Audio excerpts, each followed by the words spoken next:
Privet, Katila, Von Nuingruski Desu. So I want to welcome you to part 2 of my Countering the Enlightenment series. Now I apologize for the delay. I know it's been about a month, a little over a month actually, I think. I was on a month-long vacation in Europe and I just came back. So now I am back to making videos again. So in part 1 of the series, we focused on the idea of the blank slate, how about equality as a goal, and how assuming people are born equal is an idea that leads to the Marxist ideas that we see in this current modernity, such as critical race theory and other such things.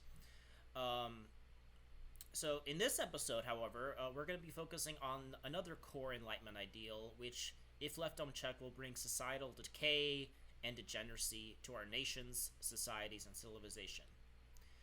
And, since it is unchecked, we see the decay in our society. And this idea that I'm talking about is the idea of freedom. Now, freedom, I'm going to talk about, it's a bit more nuanced than that, but, when we talk about the Enlightenment, there's two core axioms that people use, which is equality as an axiom, as something that we should strive for, and freedom. Now, I talked about how, on that one end, equality is really horrible for our society, and what is wrong with it, and why it leads to very bad outcomes. And I'm going to talk about how thinking freedom is as an absolute, as without freedom, without responsibility, how that would also lead to societal decay, and how we need to have a new way of looking at freedom. So freedom means a lot of things, and like in the equality video, there are some aspects of freedom that aren't totally illegitimate. In fact, they are good, such as in the inequality, we talked about how some ideas from that, like the rule of law, have some good merit, but there's some things in freedom that are also legitimate, but not everything. So in this video, we're going to talk about individual rights and human rights, the main purpose of a state in securing your rights. What that idea, how man is born free but is put in chains, thus that the main purpose of government is to just secure your rights. That's the only reason for it. Right? I'm going to be addressing that. I'm going to be addressing the relationship between the individual and the state, and so forth. So, according to the Enlightenment, as I mentioned, that's basically the only purpose. The only purpose of a state is to secure your rights that you have before being born. You are born with, freedom, and basically the only purpose of a state is to secure those freedom rights for you. Is that a good idea? Now, basically this principle is kind of put by, I think, is that man is born free and put in chains, and thus the ideal is that we want to give this person as much, mankind or the individual, as much freedom as possible, and that any restrictions on them is basically horrible. So we're all born with certain rights by virtue of us being human, and no government nor authority can restrict it. Hence, basically, the biggest purpose of government is to uphold human rights / freedom. So I'll tell you what we can extract that is useful from this outlook, but also where these ideas can lead to certain consequences for society. So what's wrong with freedom exactly? Chasing freedom is an absolute maximum that it cannot ever be infringed upon. It will lead to the degeneration of our society and the destruction of all the natural institutions that uphold order and civilization itself, and the greater good. Total freedom, without any responsibilities, without any restrictions, without any way of, marketing towards a common good, will lead man to a life of degeneracy, emptiness, and moral breakdown. And we see this, in modernity. We see this with higher drug overdoses, women becoming prostitutes and e-whores, the institute of marriage falling apart because people seek hedonism and selfish desire over family. We see an increase in divorce and adultery. Freedom led to people thinking murdering babies is abortion.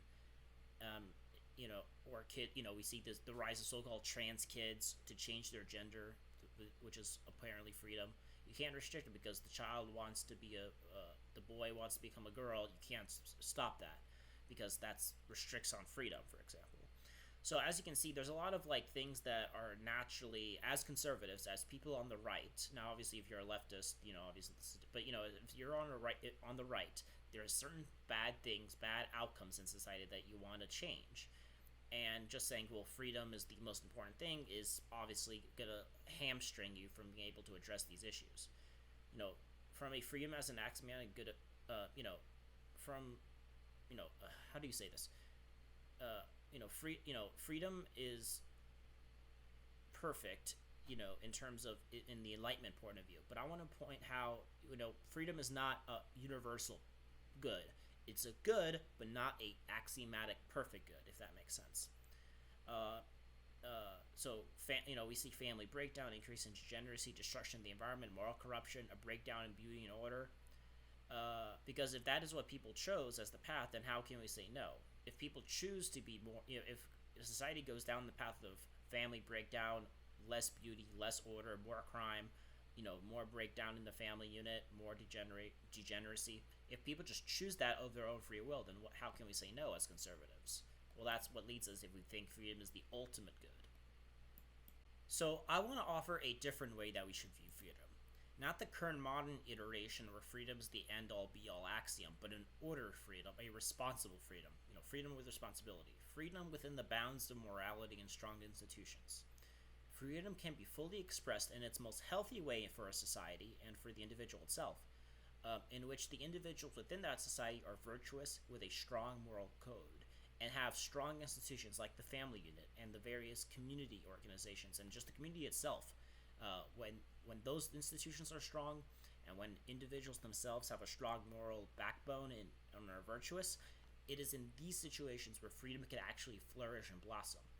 Virtuous individuals growing up with strong families and strong institutions will actually do good society, into the betterment of society. And it's also a good because when you let people fully express their virtuous desires, in a conservative sense, we want people to be able to be good on their own accord. We don't want the government to force it. So it'd be naturally good if we allow people to be good and virtuous.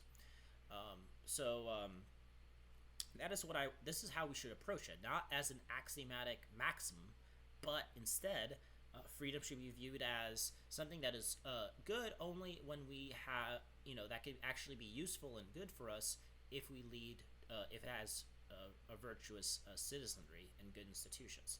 As one of our founding fathers said, our Constitution is only for a moral, religious people. It can't be used for any other people. Because even Enlightenment philosophers thought that. But again, this idea that freedom is the only reason why we exist with the government is wrong. That's why I'm addressing it.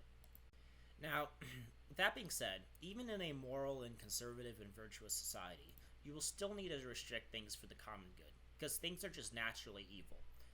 Perhaps, now there's a balance to it, obviously. Now, as I mentioned, obviously we would like if everyone chose the right thing or did the virtuous thing.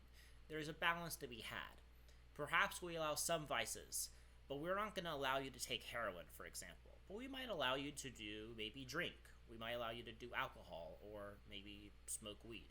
But we're not going to allow you to take heroin. They're both freedom. They're both choices you make. But there's some things that we restrict for the common good, like you being able to take heroin on the street. Maybe you want to live in your mobile home, right? You want to travel across the country in in a trailer. That's a different lifestyle. We should allow that instead of living in a more traditional way. But we're not going to allow you to we're not going to let homeless people, clog up the street and harangue people and harass people on the streets. We're not going to allow that, even though they're both choices, right?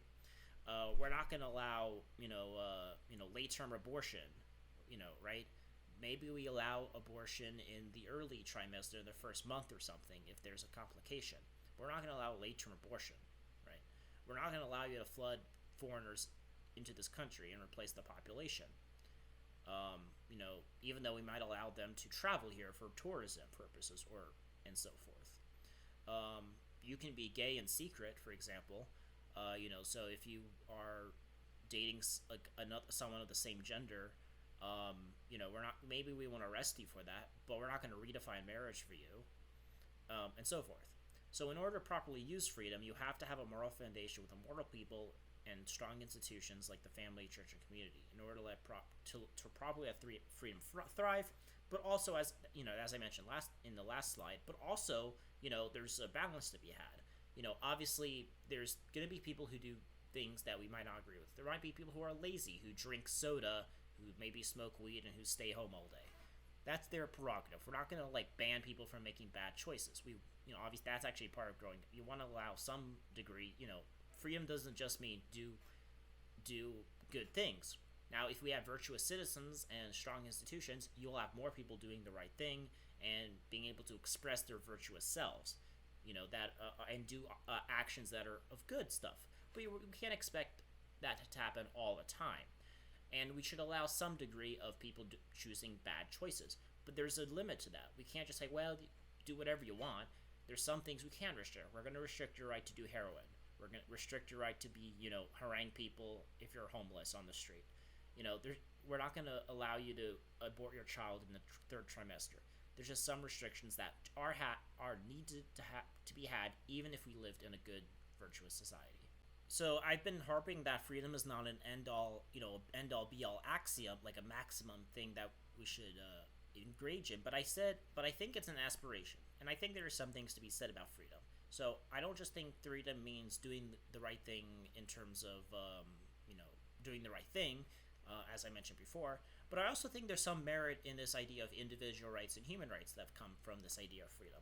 Now, obviously, it's not like a leftist idea where every single thing under the sun is a human right or an individual right, but there are some basic individual rights that I think should be, that I think are good, that as a civilized society we should strive for.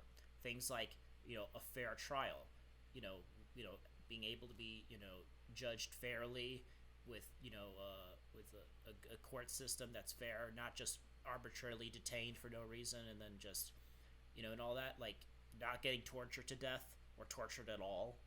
Like, that there's just standards of conduct for our government. Freedom of property, freedom to defend yourself, freedom of speech. I mean, there's some basic, individual rights that, we should restrict on government. Because, again, government is supposed to help the people. And there is some merit to this idea that the purpose of government is to, help the individuals secure their, there's some rights that, the government should respect as for its citizens. But that doesn't mean that the whole purpose of government is just, letting individuals do whatever they want. That's what I'm trying to get at. But there is some merit to that idea that there are some ways the government should treat its citizens. It's not the government. The government can't do anything it wants. We don't want an authoritarian government. We want a conservative government, a population that is virtuous, and a government that respects that citizenry. But that citizenry is not being able to do whatever it wants. It's like a father knows best state, right? If you're a father, you want your child to be independent, be able to do things, do the right thing. But if they do something egregious or something, you want to guide them in the right direction, for example. So that's kind of, you want to give people a degree of autonomy, and all that. And when you have a more virtuous citizenry with strong institutions, it's a lot easier to do that. There's nothing. We shouldn't throw away the Enlightenment idea that the government is there to help individuals. It has to respect the individuals in some capacity with some rights. But what I'm trying to go against is that it shouldn't just let individuals do whatever the hell they want. There's some restrictions that should be had. But I think aspiring for certain levels of individual rights is okay. But again, not everything's an individual right. You don't have an individual right to come here and live among the native population just because you want to have a better life. You don't have a human right to abort your baby in the third trimester. You don't have a human right to mutilate children. Like, that's not, there's some, this is what we get when we think freedom is the end-all be-all. Freedom has to be restricted. But freedom, there is a virtue to individual rights and freedom. So there's a balance. So that's how we should approach it. So when we say freedom is the only thing we should consider and that's the only reason for government, we tie our hands behind our backs, and thus we cannot fight back against the wave of decay and degeneracy and sin that plagues our countries and societies. We see it happening, and thus freedom can only be fully realized in a society with a moral people and strong moral institutions that create virtuous citizens. Because freedom is something that is worthy and is something we can aspire towards, but it is only one piece of the puzzle. It is not the whole puzzle. Let us have freedom, but let us have freedom with responsibility and virtue. And that is what we should, instead be aiming towards, instead of thinking freedom is an absolute. Once we have that, our hands will not be tied. We'll be able to take on this wave of leftist Marxist degeneracy that is plaguing and degenerating our society. So I really hope you enjoyed this video, and if you did, make sure to like this video and share it around with your friends. Also, if you like my other content and want to see more of this type of content, make sure to subscribe. And so yeah, I hope you really guys enjoyed this video. So aim high, wander on from America with Russian love.